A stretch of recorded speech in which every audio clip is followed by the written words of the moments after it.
संतोष देशमुखांना अडकवण्यासाठी तयार केलेल्या महिलेची हत्या झाल्याची शंका व्यक्त होते आहे। त्या महिलेची हत्या झाल्याची माहिती मिळाली असा खळबळजनक दावा अंजली दमानी यांनी केला आहे। संतोष देशमुखांना अडकवण्यासाठी तयार केलेल्या महिलेची हत्या झाल्याची भीती व्यक्त केली जाते आहे। त्या महिलेची हत्या झाल्याची माहिती मिळाली आहे असं अंजली दमानी यांनी सांगितलंय।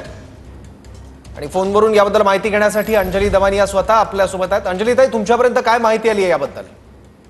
कसं झालं की 2 दिवसापूर्वी तिकडच्या एका अतिशय चांगल्या अशा पत्रकाराकडनं मला ही माहिती मिळाली की कळंबला राहणाऱ्या मनीषा बिडवे नावाच्या एक बाई आहे। या असेच सगळे प्रयोग करायच्या आणि अनेक लोकांवर असे खोटे नाटे आरोप टाकून व्यवसाय, म्हणजे हाच त्यांचा मूळ व्यवसाय होता।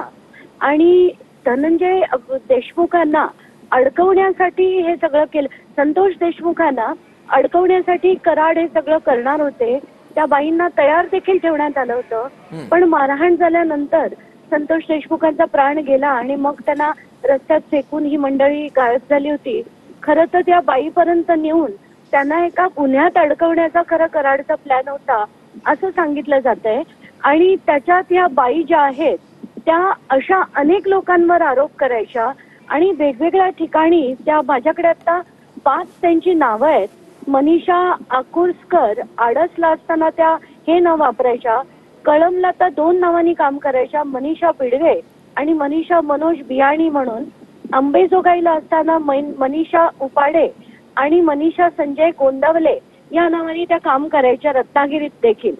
तर आत्ताच्या घटनेला जी माहिती मला मिळाली ती मी आधी SP नवनीत कवत यांना दिली।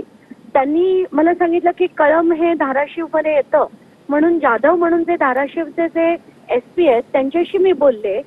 आज त्यांनी ती बातमी कन्फर्म केली आहे की मनीषा बिडवे नावाची एक हत्या डोक्यात हातोडा घालून झालेली आहे आणि त्यांच्या घरच्यांनी देखील FIR किंवा कंप्लेंट देण्यास, त्यांच्या इतक्या या विचित्र कामांमुळे घरच्यांनी, त्यांच्या भावानी देखील माहिती देण्यास नकार दिलाय।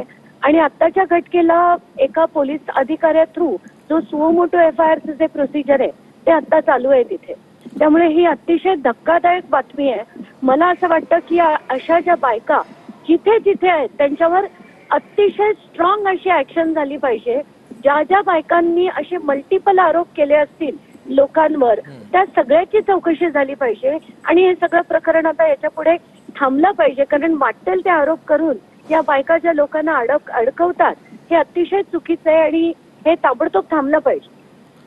अंजली ताई, तुम्ही म्हणत आहात की महिलेची एका हत्या झालेली आहे, पण ही तीच संबंधित महिला आहे का की जिचा वापर संतोष देशमुख हत्या प्रकरणात कराड गँग करणार होती? ही तीच महिला? याचं कुठलं कन्फर्मेशन प्रशासनाकडून मिळालंय?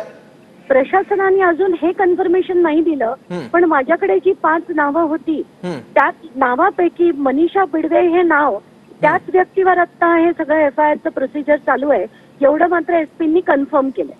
ओके, मग या मनीषा नावाच्या ज्या महिला आहेत ज्यांची हत्या झाली ती हत्या नेमकी कोणी केली, का केली, याबद्दल काही पोलिसांकडे माहिती आहे? हा, तर आता मी जे त्यांच्याशी बोलले त्याच्यातनं अशी माहिती मिळते की त्यांनी असेच आरोप आणि 2 व्यक्तींवर केले होते। त्याच्यापैकी त्यांच्याकडे ऑडिओज आणि व्हिडिओ देखील पोलिसांना आता ते मिळालेले आहेत, पण त्यांच्या घरच्यांनी साफ नकारच दिला की त्यांच्या मृतदेहाबद्दल आम्हाला काहीच घेणं देणं नाही आणि त्यांची कंप्लेंट देखील आम्ही करणार नाही। बहुतेक ते जे काम करत होत्या त्याच्यावरनं त्यांचे घरचे नाराज असतील, पण म्हणूनच आता पोलिसांना सुमोटो ही काम करावं लागलं। पण ज्या पत्रकारांनी मला माहिती दिली होती की त्यांचा मृतदेह या घरात होता आणि त्या घराला बाहेरनं कुलूप होतं आणि आतून उग्र वास यायला लागल्यामुळे आजूबाजूच्या लोकांनी पोलिसांना कळवलं आणि मग ते फोडल्यानंतर अतिशय डिकम्पोज अशा स्थितीत त्यांना बॉडी मिळालेली आहे। बरोबर, अत्यंत गंभीर आणि खळबळजनक हा आरोप आहे। आता पोलीस प्रशासन सुद्धा या अनुषंगाने काही तपास करतं का आणि त्यांच्या हाती काही वेगळी माहिती लागते काय बघावं लागेल। अंजली दमानी यांची धन्यवाद, आपण TV9 ला ही महत्त्वाची माहिती दिली त्यासाठी। तर मनीषा आकुस्कर, मनीषा बियाणी, मनीषा उपाळे या नावानेही ही स्त्री वावरायची। आडस, रत्नागिरी, अंबाजोगाई, कळंबमध्ये या महिलेचा वावर होता।